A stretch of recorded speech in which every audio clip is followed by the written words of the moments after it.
हा, एकदा फक्त चव घेऊन बघा.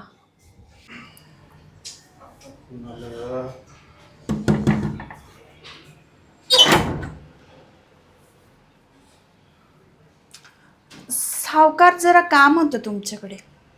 हा, ये ना आतमध्ये.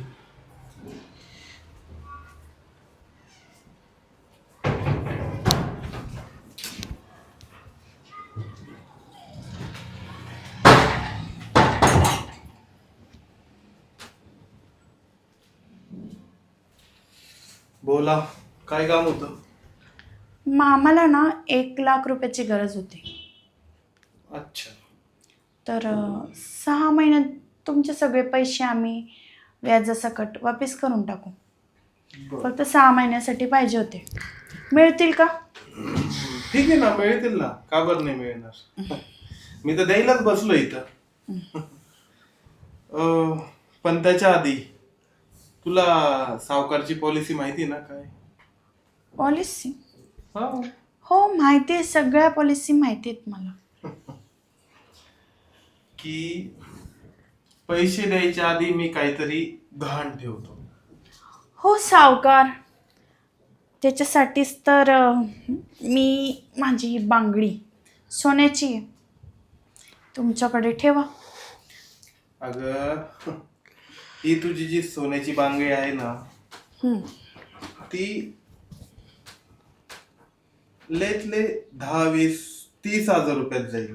अहो सावकार, सोन्याचा भाव काय चालू आहे तुम्हाला माहिती आहे? अगं, पण तुझी सोन्याची बांगडी ही चौक थोडी नाही. हा, त्याच्यात अर्ध मिक्सचर वगैरे सगळं असेल. हे बघा सावकार, 40 हजार रुपयाची तुझी बांगडी आहे, बरोबर? 18 कॅरेटची माझी बांगडी आहे. हा.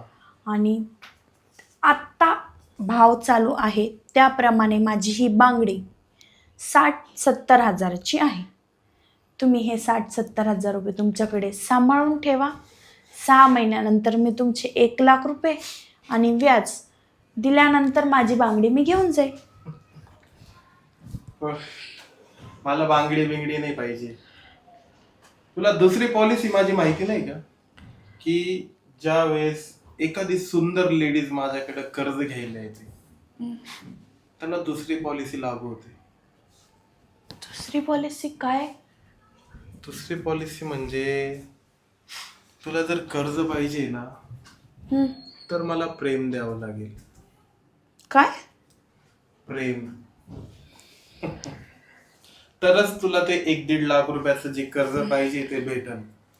नाहीतर हे सोनं बिनं खूप पडलंय ग माझ्याकडे सोनं, मला त्याची गरज नाही. हे बघा सावकार, मी एवढी रस्त्यावर पडलेली सस्ती चीज नाही आहे की तुम्ही 1,00,000च्या कर्जाच्या बदले. आणि तसंही मला ते तुम्हाला 1,00,000 रुपये वापस तर करावे लागणारच आहेत ना, म्हणून मी हे सगळं नाही करू शकत हो सावकार. अगं, आणि ठीक आहे, तुम्हाला नाही द्यायचे मला पैसे, ठीक आहे, जाते मग मी. अगं, तुला वापस कोण मागतंय पैसे?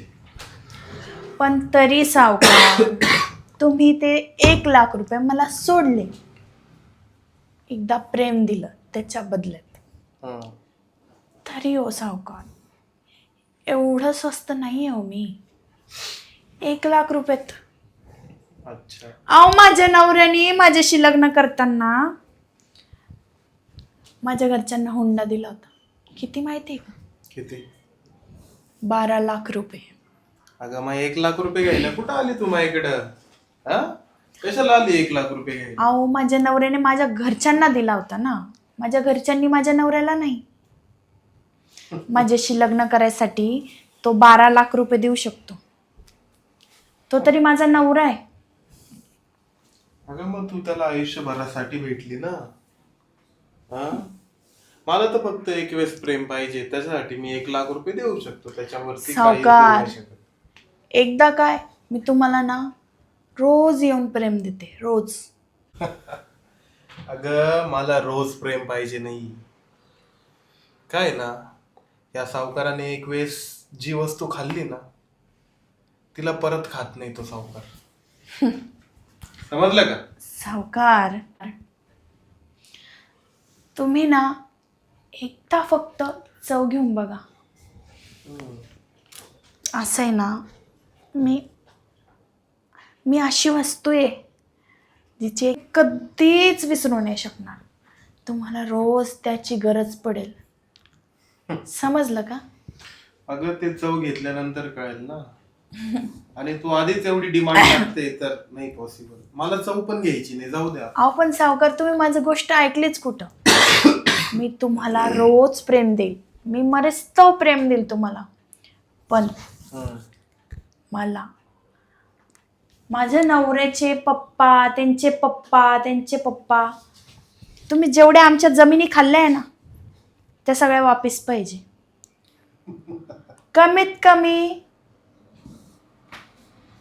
20 ते 30 एकर जमीन आहे आमची तुमच्याकडे. सगळे डॉक्युमेंट तुमच्याकडे आहेत ना, आणि त्या तुम्ही जमा केल्यात ना. मला ते वापस पाहिजे सगळ्या. तर देते मी तुम्हाला सगळं काही. अगं हे बघ, ठीक आहे आता तू म्हणते ना, तर तुमच्या 25 एकर जमिनी माझ्याकडे आहे. त्याच्यापैकी मी 5 एकर तुला रिटर्न देऊ शकतो, याच्यावरती काहीच नाही. सावकार, तुम्ही मला ओळखलं नाही. मी एकदा जो शब्द तोंडातनं काढते ना, मी त्याच्यावर ठाम असते. आणि जर तुम्हाला माझ्यासोबत हे सगळं करायचं आहे ना, ते पण रोज, तर तुम्हाला माझ्या सगळ्या जमिनी वापस कराव्या लागतील. ज्याच्यावर माझा हक्क आहे, आमचा हक्क आहे, आणि त्याच्यावरती तुम्ही नागोबासारखे बसलेले आहेत. समजलं का? तुम्ही जर त्या जमिनी जमा केल्या नसत्या ना, माझ्या सासू सासऱ्यांना, त्यांच्या सासू सासऱ्यांना जर तुम्ही कर्जबाजारी केलं नसतं ना, तर त्या जमिनी आता आमच्याकडे असत्या. आणि आता आम्ही बसलोय ठणठण गोपाल करत. तुम्हाला जर द्यायचं असेल ना. मी बोललो होतो त्यांना की तुमच्या जमिनी ठेवा. मी त्यांना पैसे पण दिले होते तेव्हा. अहो पण 2-2, 3-3 लाखाच्या बदल्यात 1-1 एकर जमीन तुम्ही गहाण ठेवली तुमच्याकडे आणि नंतर जमा करून घेतली. आता तुम्हाला मी एकच गोष्ट सांगते फायनल, तुम्हाला जर गरज असेल तर या माझ्याकडे, नाही तर निघते मी.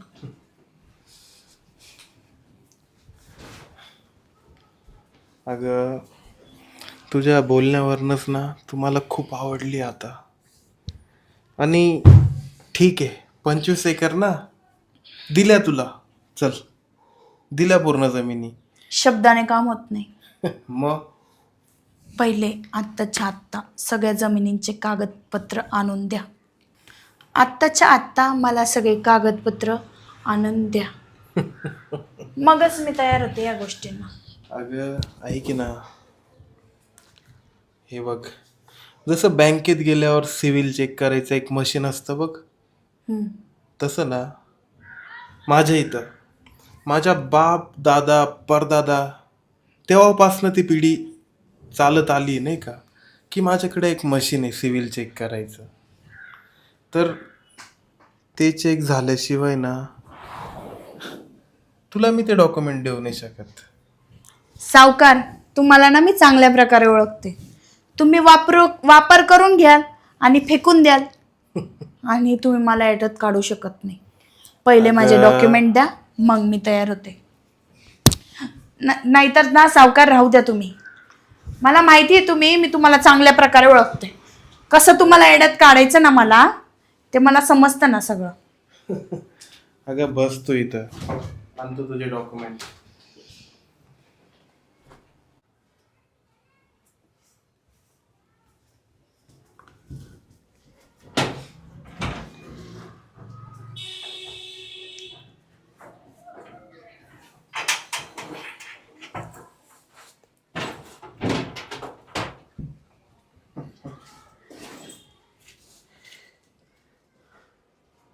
हा सावकार ना भिकारी झाला तरी चालेल, पण ना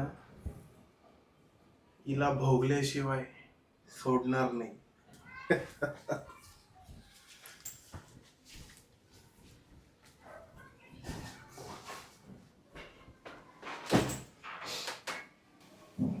हे घे, याच्यात तुमच्या त्या 25 एकर आणि तुमच्या शेताच्या बाजूला जे 10 एकर आहे ना, कोणाचं? ते शांतारामचं. शांताराम आणि सुपडू पैलवान. त्यांचं 5 एकर त्याचे पण डॉक्युमेंट आहे. त्यात तुझ्या रूपासाठी ना ते 10 एकर पण तुला दिले. चल हे घे तुझे डॉक्युमेंट. कसं आहे, तुम्ही सावकार आहे, असाच डायरेक्ट विश्वास करून घेतला तर मी पागलच समजेल मला स्वतःला. आहे ना. आहेत आहेत. चल मग.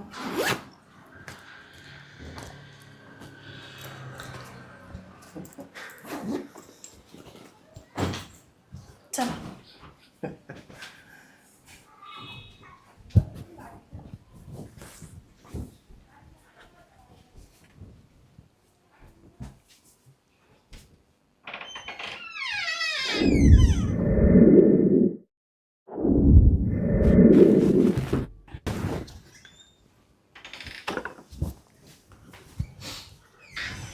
बरं मग सावकार, माझ्या बोलण्याप्रमाणे तुम्ही सगळे डॉक्युमेंट मला दिले तर आणि तुझ्या बोलण्याप्रमाणे आता तू रोज येणार आहे ना इथं? हो, येईन ना. रोज यायचं. एक दिवस पण चुकला नाही पाहिजे. तुम्ही तर बोलत होते ना की एकदा खाऊन झालेली गोष्ट परत सावकार खात. चला सावकार, येते मी. हा.